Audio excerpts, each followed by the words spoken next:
The Gaza-Israel border is braced for more protests on Tuesday. Palestinians are marking the 51st anniversary of the six-day war, known to them as Naksa Day, or the Day of Setback. More than 100 Palestinians have been killed since the end of March, when anti-occupation protests began there. Meantime, the US ambassador to Israel has some less than diplomatic advice for journalists covering the violence. Suggests that this is really most of the criticism of my friends in the United States, or one newspaper that I'm going to criticize here.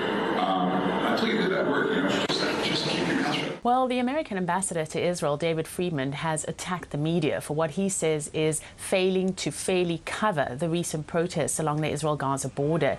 He said that when you have a situation of some 40,000 protesters storming the Israel border under the cover of burning tires and with pistols and Molotov cocktails, that situation is unprecedented. And he says that Israel did the best it could. And yet, despite this, 90% of media coverage was biased and critical against the Israeli Defense Forces. The American ambassador did, however, concede that some criticism against Israel is legitimate. Now, Israel's position has always been to blame Hamas for the protests and the ensuing violence, and this is a position that American officials have echoed. Hamas terrorists, backed by Iran, have incited attacks against Israeli security forces and infrastructure. And we understand that Israel has a right to defend itself. I urge the members of the Security Council to exercise at least as much scrutiny of the actions of the Hamas terrorist group as it does to Israel's legitimate right of self-defense.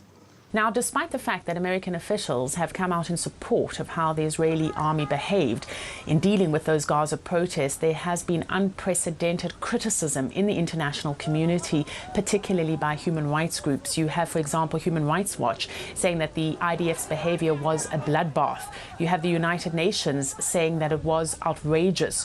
You have Amnesty International saying, to quote, that there was a horrifying use of live ammunition against unarmed protesters. Now, the latest figures we have from the Gaza Health Ministry are that 119 people were killed in 9 weeks of violence. The situation on the ground is still tense, and unfortunately, we're bracing ourselves for those figures to climb.